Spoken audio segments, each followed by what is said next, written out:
So, good afternoon everyone. So, the next topic natin is problem number 2 under ng statics of rigid body equilibrium, no. So, dito, ang problem sa number 2 is solve for the forces AC, CD, DG, and GH. So, madaling salita, hinahanap daw natin yung mga members sa AC, pati CD and DG, and GH. So, using method of section. So, kung method of chain, pwede rin. Kaso, mahaba. Kasi lahat ng members, kukunin mo pa, no? So, katulad nung sa problem number 1 natin, kung sinolve po natin yun ng method of section, ano pa rin yan, masasolve pa rin natin yun. So, ang ginamit natin is method of chain. No? So, para maiba naman. So, dito sa problem number 2 is, susubukan natin by method of section. No? So, pag sinabing method of section, ibig sabihin lang po, by section. No? So, ibig sabihin lang po, magka-cut ka ng isang section na kung saan kinukuha mo doon yung members forces. So, ibig sabihin lang po, kung ano yung, ang ika-cut nyo po na section is kung saan po inahanap yung member forces. So, katulad dito sa, halimbawa ito sa, sinosolve daw natin yung member forces at AC. So, para makuha natin yung member forces at AC, ika-cut natin yung section doon sa AC. So, ano ba yung section doon sa AC? Di ba ito? AC. So, ika-cut natin ito. Ito yung ika-cut natin. Yan po yung ika-cut natin. Pag ginat natin yan, ano yung magiging itsura ng structure natin? Ano yung magiging itsura ng equilibrium natin? Yung ano ba natin? Yung free body diagram pala. So, di ba ganito yung magiging itsura ng free body diagram natin? Meron daw support dito. Then, meron itong horizontal component. Horizontal component yan. At naka-incline naman dito, no? So, ito yung AC. Then dito, AB, tama? Kasi pinutol natin ito, di ba? So, pinutol natin ito. So, kung pinutol natin ito, kasi method of section tayo, di ba? Pinutol natin ito yung nangyari. Nagsilabasin yung mga internal forces nila, di ba? Tapos, meron daw support dito. Kaya lang, hindi natin alam. So, bago natin masagot yan, then meron tayong angle dito. So, hindi rin natin alam yan. So, para makuha natin yung angle pati member AC, kasi yun yung inahanap dito, member AC, no? So, kailangan kunin muna natin yung reaction support dito. So, magmo-moment tayo sa saan tayo mag-moment para makuha yung reaction support dito. So, kunin muna natin lahat ng ano natin, no? Yung lahat ng reaction support kasi gagamitin natin. So, summation of moment at A is equal to 0. So, ibig sabihin lang po, nag-moment tayo sa A. So, lahat ng forces natin is iikot kay A, no? So, clockwise equal to counterclockwise. So, kahit ano naman yung assumption nyo, pwede rin. Kasi, ano rin man yan, same lang ang magkuha mong sagot. Kasi, i-correct lang naman yan ng sagot mo kung ano yung magiging sign niya, di ba? So, ang ginagamit ko kasi is clockwise equal to counterclockwise para positive lahat. So, walang negative. Makakalito kasi kapag may negative. So, yan. So, ano yung nauna? Clockwise. So, ano yung mga force na iikot kay A na clockwise? Di ba yung 4 kN ikot kay A? Kasi diyan tayo nag-moment, di ba? So, yung 4. 4 multiplied by, ano yung distance? 5. 5. So, ano yung next? Ito, ikot kay A. Clockwise. Plus 6, di ba? Multiply by 10. Kasi 10 yung distance from the A. 5 plus 5, di ba? So, dito is 8. 8 multiply by 15. Yan. Then ano pa? Yan. Ano pa bang maikot kay ano? Meron pa bang clockwise na ikot kay A? Wala na, di ba? So ito, counterclockwise yan. 3 kN ikot dun kay A. Counterclockwise. So equal by dito na lang sa baba. 3 multiply, ano yung distance niya from the A? 3.5. Multiply by 3.5. Then ano yung next? Ang next po is ito. Yung support sa HY. So, ikot dun. Plus HY. Multiply by what? Multiply by, ilan yung distance sa H to point A? 5 plus 5 plus 5 plus 5, 20. Yan. So, simplify po natin. I-calculate. 4 times 5 plus 6 times 10 plus 8 times 15 is, 100. Tapos, i-transpose mo yun sa kabila. So, magiging ganito. 20 times HY, 20 HY. Tama. So, ito, gawin natin ganito. 4, para hindi kayo malito. Kasi may magtanong, may magtanong naman. So, 6 times 10 plus 8 times 15. Ito transpose mo sa loob dito sa equal. So, magiging negative yan, di ba? Magiging negative 3 multiply sa 3.5. So, yan. So, yan, i-calculate nyo. 4.5 plus 6 times 10 plus 8 times 15 minus 3 times 3.5. Equivalent of 28y. Equivalent yan ng equivalent of 100. Tama yun, 184. Calculate nyo lang. 184.5. Tama ba? So, yan. I-divide mo by 20. Divide both side by 20. So, the support at HY is 9.475. So, ito yung support natin sa yan po yung support dito sa HY. So, ilagay natin 9. Ilagay natin dito 9.475. So, yan po yung support dito sa HY. So, mag-ano na lang tayo sa summation forces at y is equal to 0, no? Kasi isa lang yung ito. Kukunin natin ito. So, ano yung summation forces at y equal to 0, positive, upward equal to downward. Kung doon sa moment, clockwise equal to counterclockwise, dito sa summation forces vertical, upward equal to downward. So, ano yung mga forces natin na upward? Yung yung AY, di ba? Yung AY. Ano pa? Ito, yung HY. Ano yung value ng HY? Plus 9.475. Then, ano naman yung downward? Wala nang upward dyan, maliban dito sa dalawa. Ano yung mga downward ng forces? Dito naman tayo sa downward. Ito, 4, ano pa? Ito. And ito. Yan. So, AY is equal to plus 9.475. 4 plus 6 plus 8, 18. Yan. So, ito transpose mo sa kabila. So, AY is equivalent of, napuno na talaga, reaction lang yung kinukuha dito. 9.475. Yan. 18 minus 9.475. Ang reaction mo sa AY is 8.525. So, yan. Ito na yung reaction support natin. So, ito yung dito. No? So, ano yung value niya dito? Yan yung 8.525. So, kunin natin yung dito, yung AC. Kasi ito yung inahanap AC, di ba? Inahanap natin yung member AC. Kasi solve for the forces AC. Then, CD, and DG, and GH. So, yan. Unahin natin yung AC. Ano ba yung force sa AC? So, gamit yung method of section, anong gagawin natin? Ito, ano yung angle? So, kailangan natin kunin yung angle. Paano ba kinukuha yung angle? Di ba? Yung inverse of tan. So, theta is inverse of tan. Ano ba yan? TOA, opposite all over adjacent. So, ano yung magiging opposite niya? Ito, yung 5. 5. Opposite pala. No, ang opposite pala yung 3.5. All over adjacent na 5. Kasi andito yan siya. So, 3.5 all over 5. So, the angle is 34.992. Yan. The angle is 34.992 degree. Yan. So, ito yung angle dito. Yan yung angle dito. 34 pala. 0.992 degree. So, para makuha yung ano natin dito, ano yung gagamitin? Summation forces vertical ba o summation forces horizontal? So, ganun pa rin. Bilangan ng anon.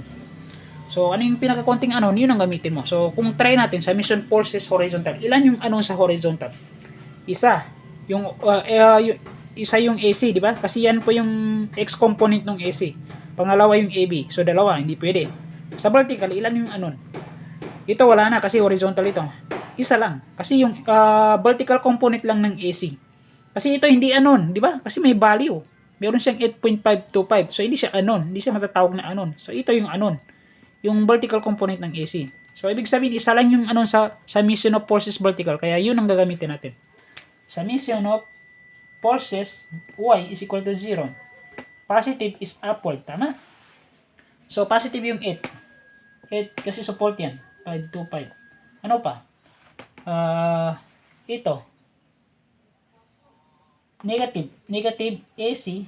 So, sir, bakit naging negative yan? Kasi alam mo, alam mo yung y component sa quadrant? 'Di ba sa baba, sa baba kasi ito. Sa baba, kapag magano yan siya, anong tawag dito? Iikot siya dito sa baba. Dito kasi yan iikot sa baba kasi ang kinuha mo sa mission of forces y. So, ang quadrant sa y-axis sa baba, negative. Kaya negative yung AC. Kasi sa mission of forces y man tayo. So, yan. So, kung negative yung AC, magiging sine siya. Sine, di ba? Hindi naman siya cosine kasi gumamit ka ng summation of forces y. So, ibig sabihin sine. Kasi pag summation of forces horizontal ginamit mo, cosine. So, sine of ano yung angle? 34. 34.992 degree. Plus what? Ito na yun. Ito na, okay na kasi ito, di ba? So, yan, equal to 0. So, ito, negative AC sine of 34.992. Ito, i-transpose mo yung 8.525. Pag tin-transpose mo yun, magiging negative, di ba?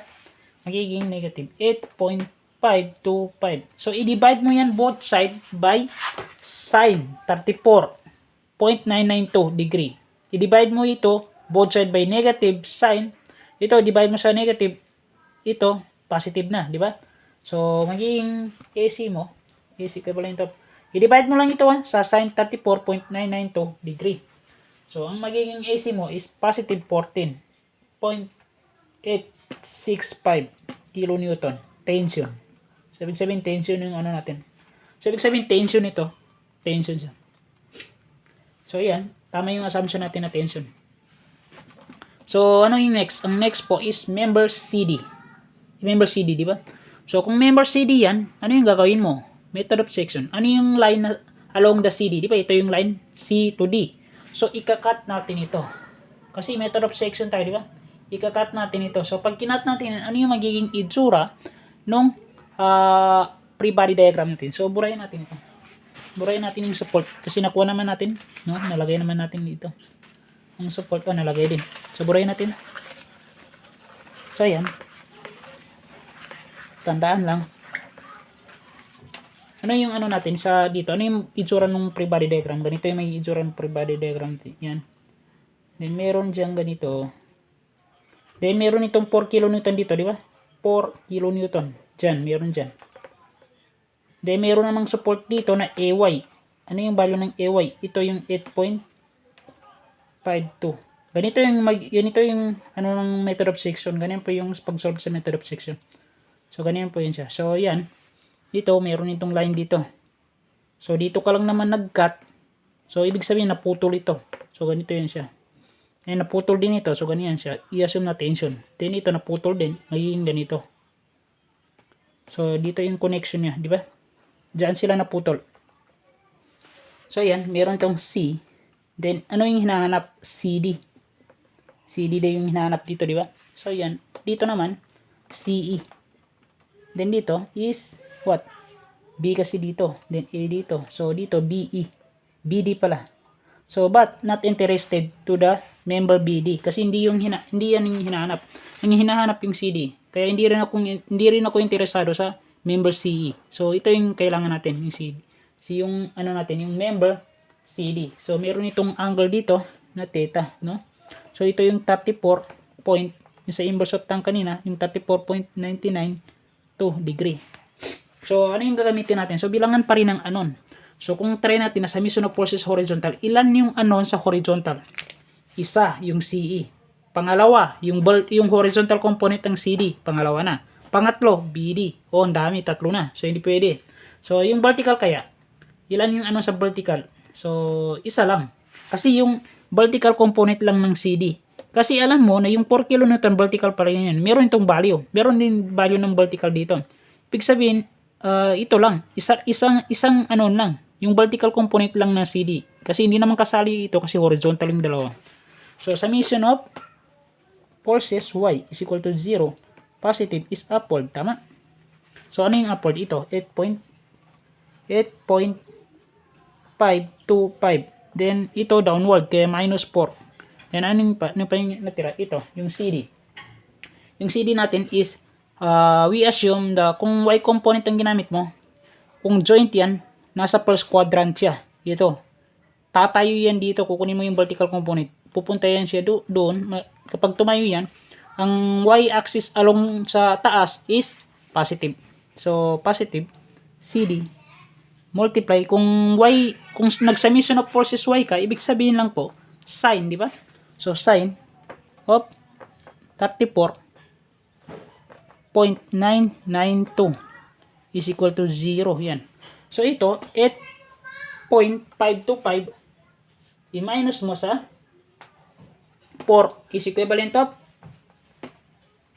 yan ng 4.525 plus CD to sine of 34.992 equal to 0. So, itong gawin mo, itong 4.525, i-transpose mo sa kabila. Magiging negative. Kaya ang matira dito, CD sine of 34.992.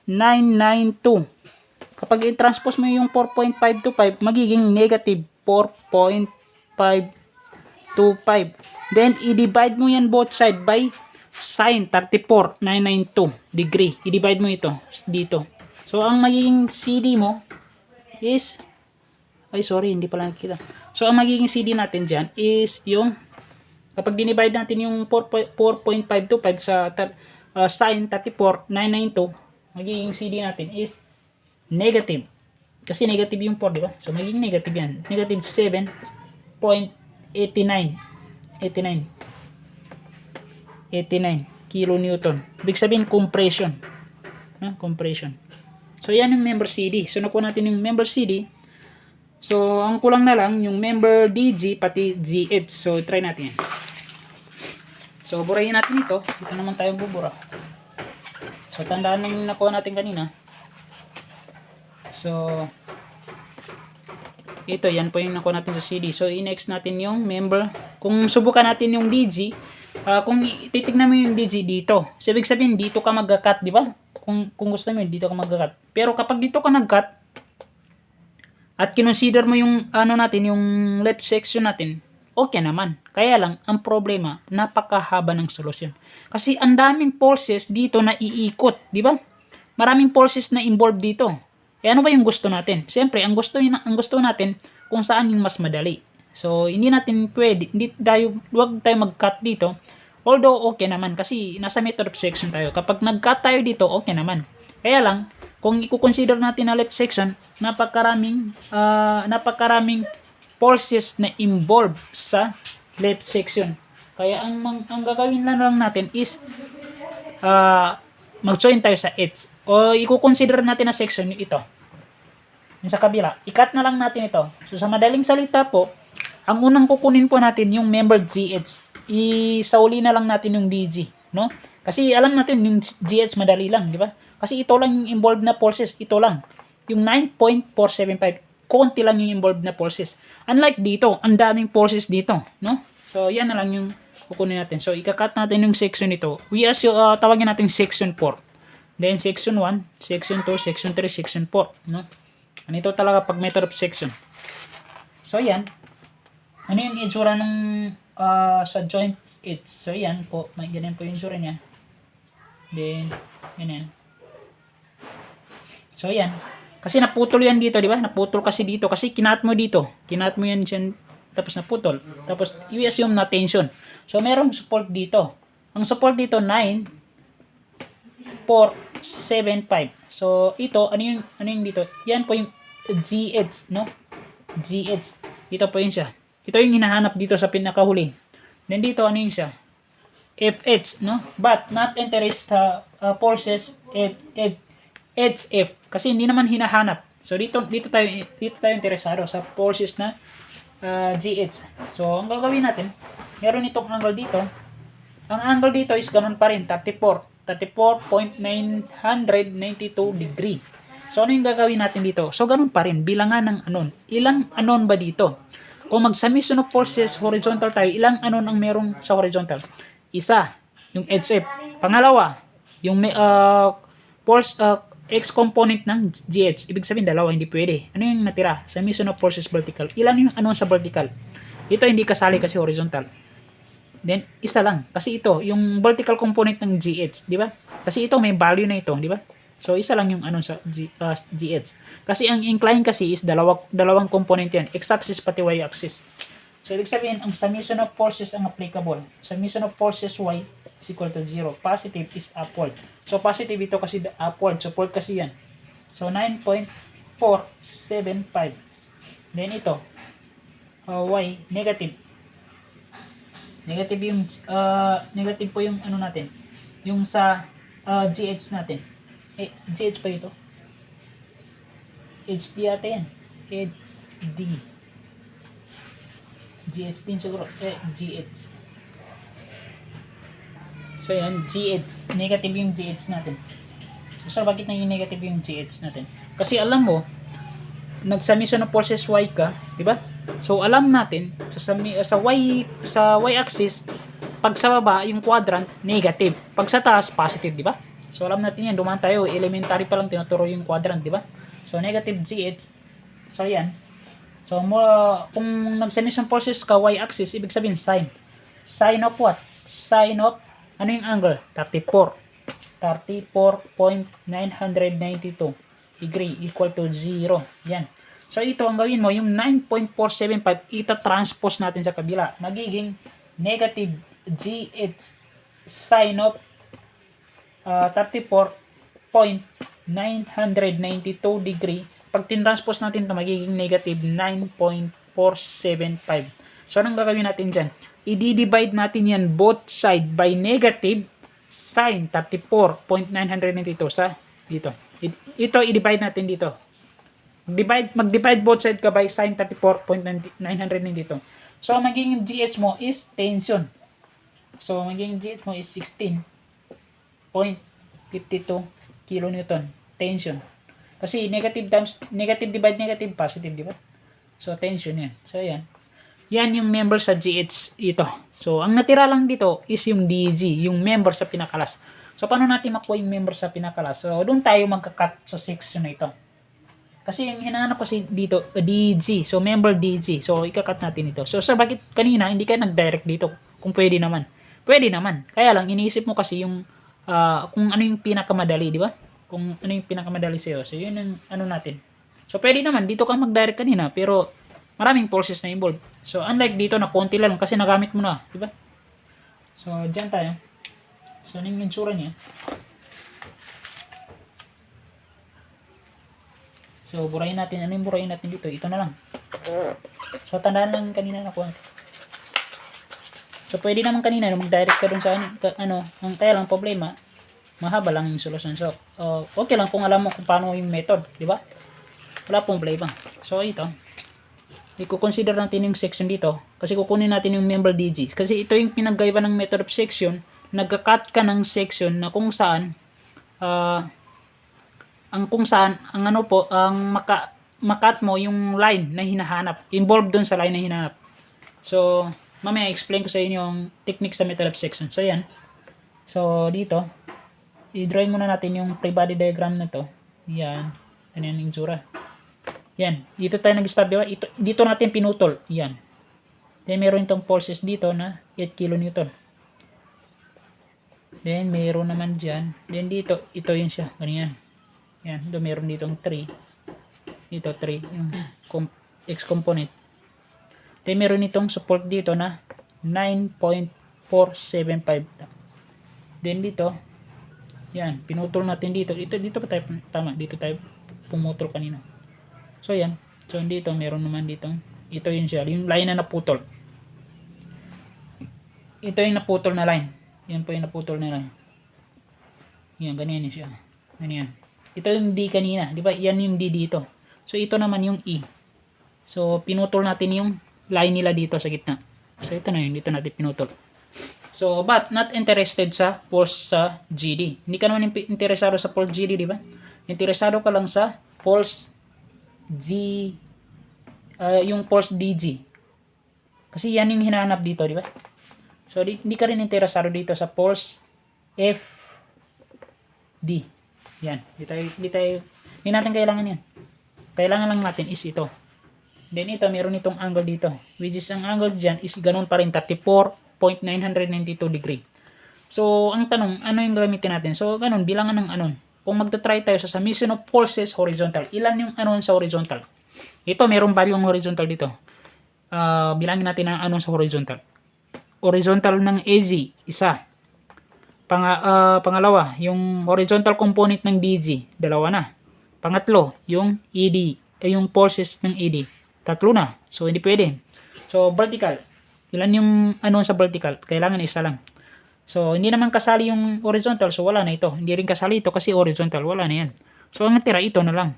So, ibig sabihin, ang anon sa vertical is, ang vertical component ng DG is isa lang. So, ibig sabihin, yun ang applicable. Summation of forces, Y is equal to 0, tama? So, positive is upward. So, yan. So, 9, positive ito kasi support upward. So, 9, 475 minus dito kasi downward yung 8 kN minus 8. Ano pa? Ito yung DG. So kung i-isolate natin yan, ibig sabihin hinahanap niya yung summation of forces Y. Ibig sabihin ano yung Y na nasa taas yung quadrant. Di ba positive yan, di ba? So kasi ito iikot yan doon. Di ba? Kung i-moment yan, iikot yan doon, di ba? So ibig sabihin nasa taas yan. So positive. Positive DG. Kung anong ginamit mo, summation of forces Y, ibig sabihin, sine. Sine of 34.992